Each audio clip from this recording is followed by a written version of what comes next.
আমার মনে হয় রৈখিক সমীকরণ সমস্যা সমাধানের ক্ষেত্রে যত বেশি অনুশীলন সম্ভব ততই ভালো। তাই চলো আমরা এটা সমাধান করে ফেলি। এখন আমি যেটা করব সেটা হচ্ছে একে অগমেন্টেড ম্যাট্রিক্সের সাহায্যে সমাধান করব, আর আমি এটাকে হ্রাসকৃত সারি এশালন আকারে প্রকাশ করব। এখন প্রশ্ন হলো তিনটি অজানা রাশি আর তিনটি সমীকরণের অগমেন্টেড ম্যাট্রিক্সটি কিরকম হবে। সুতরাং এখানে আমাকে শুধু সহগগুলো লিখতে হবে। এক্স রাশির সহগগুলো হচ্ছে 1 1 1, ওয়াই রাশির সহগগুলো হচ্ছে 1 2 3, আর আমাদের জেড রাশির সহগগুলো হচ্ছে 1 3 আর 4। আমি আবার বলছি 1 3 আর 4। এবার দেখাই যে এটা অগমেন্টেড, আর এটা সমান হচ্ছে 3 0 মাইনাস 2। এখন আমি এই অগমেন্টেড ম্যাট্রিক্সটাকে হ্রাসকৃত সারি এশালন আকারে প্রকাশ করতে যাচ্ছি। প্রথমেই আমার এখানে একটা মুখ্য 1 আছে, এটাই হচ্ছে কেন্দ্রীয় মান, সুতরাং এই কলামের বাকি সবগুলো মানকে শূন্য করতে হবে। সুতরাং এখানে আমরা প্রথম সারিটাকে পরিবর্তন করব না, তো এখানে থাকবে 1 1 আর 1 আমার বিভাজন লাইন, এবং তারপর থাকবে 3। এখন আমাদের কাজ হচ্ছে এটাকে শূন্য বানানো। এটাকে শূন্য বানানোর জন্য আমি দ্বিতীয় সারিটিকে প্রতিস্থাপন করব প্রথম সারি বিয়োগ দ্বিতীয় সারি দিয়ে। সুতরাং আমরা পাচ্ছি 1 বিয়োগ 1 হচ্ছে 0, আর 1 বিয়োগ 2 হচ্ছে, আসলে আরো ভালো হয় আমি যদি এখানে অন্য একটা কাজ করি, কারণ আমি এমনিতেও এখানে একটি 1 আনতে চাই। সুতরাং আমি এই সারিটিকে দ্বিতীয় সারি বিয়োগ প্রথম সারি দিয়ে প্রতিস্থাপন করব। সুতরাং আমরা করব দ্বিতীয় সারি বিয়োগ প্রথম সারি। সুতরাং আমরা পাচ্ছি 1 বিয়োগ 1 হচ্ছে 0, 2 বিয়োগ 1 হচ্ছে 1, 3 বিয়োগ 1 হচ্ছে 2, তারপরে বিভাজন লাইনের এই পাশে 0 বিয়োগ 3 সমান হচ্ছে -3, অর্থাৎ এখানে হবে -3। এবার আমি এটাকেও শূন্য বানাতে চাই, সুতরাং আমি এই সারিটাকে এই সমীকরণ বিয়োগ এই সমীকরণ দিয়ে প্রতিস্থাপন করছি। তাহলে আমরা পাচ্ছি 1 বিয়োগ 1 হচ্ছে 0, 3 বিয়োগ 1 হচ্ছে 2, 4 বিয়োগ 1 হচ্ছে 3, এবং -2 বিয়োগ -3 সমান হচ্ছে -5। অনেকখানি হয়ে গেল। আমার এখানে একটি কেন্দ্রীয় মান আছে, আবার এখানে আরেকটি কেন্দ্রীয় মান আছে, যেটা ঠিক আগেরটা ডান পাশে, যেটা আমি চাচ্ছিলাম। এবার আমাকে এই মান আর এই মানটার দিকে লক্ষ্য করতে হবে, কারণ আমি এদের শূন্য বানাতে চাই। তাহলে চলো এটা করে ফেলি। সুতরাং আমরা পাচ্ছি, এবার আমি আমার দ্বিতীয় সারিটিকে অপরিবর্তিত রাখবো, যেটি হচ্ছে 0 1 আর 2, এবং বিভাজন লাইনের এপাশে হচ্ছে -3। আর এটাকে শূন্য বানানোর জন্য আমি যেটা করতে পারি সেটা হচ্ছে আমি প্রথম সারিটাকে প্রথম সারি বিয়োগ দ্বিতীয় সারি দিয়ে প্রতিস্থাপন করতে পারি। সুতরাং আমি পাই 1 বিয়োগ 0 হচ্ছে 1। আমি এখানে যেটি করছি সেটি আরেকবার তোমাদেরকে বলে নেই।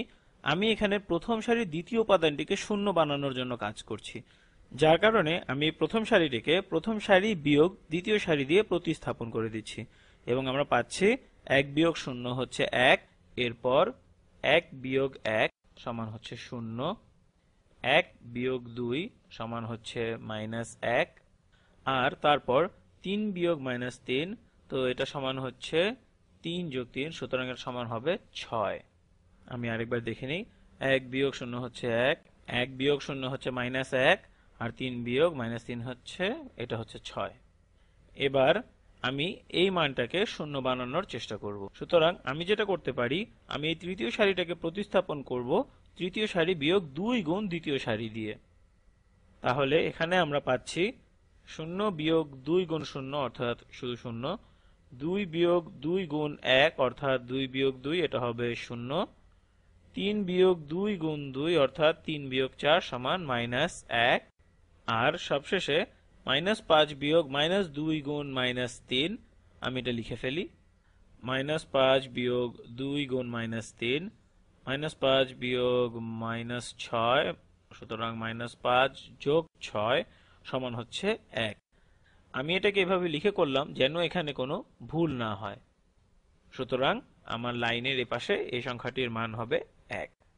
আমার কাজ প্রায় শেষ হয়ে গিয়েছে, যদিও এখন আমরা হ্রাসকৃত সারি এশালন আকারে বসাতে পারিনি, কারণ সেটা হতে গেলে এখানে একটি ধনাত্মক 1 প্রয়োজন হবে, এবং এখানে বাকি উপাদানগুলোকে শূন্য হতে হবে। আমি খুব সহজেই যে কাজটি এখানে করতে পারি সেটি হচ্ছে এই সমীকরণটাকে -1 দিয়ে গুণ করে দিতে পারি। তাহলে এখানে আমার একটি ধনাত্মক 1 হয়ে যাবে, এবং এটি হয়ে যাবে ঋণাত্মক 1। এখন আমার কাজ শুধু এই উপরের মান দুটিকে শূন্য করা। তাহলে চলো সেটা করে ফেলি। সুতরাং এখানে আমি সমীকরণের তৃতীয় রাশিটিকে অপরিবর্তিত রাখছি। এখানে তৃতীয় সারিটি হবে 0 0 1, লাইনের এপাশে -1, আমি আবার বলছি 0 0 1 এবং -1। এবার আমি এই মানটাকে শূন্য বানাতে চাই, সুতরাং আমি যেটা করতে পারি সেটা হচ্ছে আমার প্রথম সারিটাকে প্রথম সারি যোগ শেষ সারি হিসেবে লিখতে পারি, তাহলে এই দুটো যোগ করলে আমরা শূন্য পেয়ে যাব এখানে। সুতরাং আমরা পাচ্ছি 1 যোগ 0 হচ্ছে 1, 0 যোগ 0 হচ্ছে 0, -1 যোগ 1 হচ্ছে 0, 6 যোগ -1 হচ্ছে ধনাত্মক 5। এবার আমি এই সারিটিকে শূন্য বানাতে চাই।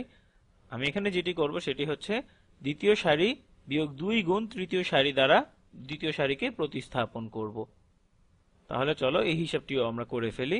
এখানে আমরা পাবো 0 বিয়োগ 2 গুণ 0 হচ্ছে শুধু 0, 1 বিয়োগ 2 গুণ 0 হচ্ছে শুধু 1, 2 বিয়োগ 2 গুণ 1 হচ্ছে 0 এবং -3 বিয়োগ 2 গুণ -1, আমি এটা লিখে করি, -3 বিয়োগ 2 গুণ -1।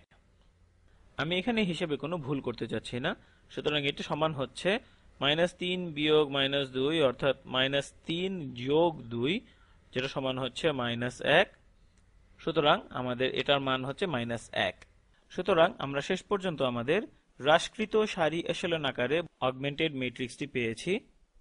এটা হচ্ছে আমাদের ভিডিওতে দেখতে পাচ্ছ রিডিউসড রো এশেলন ফর্ম।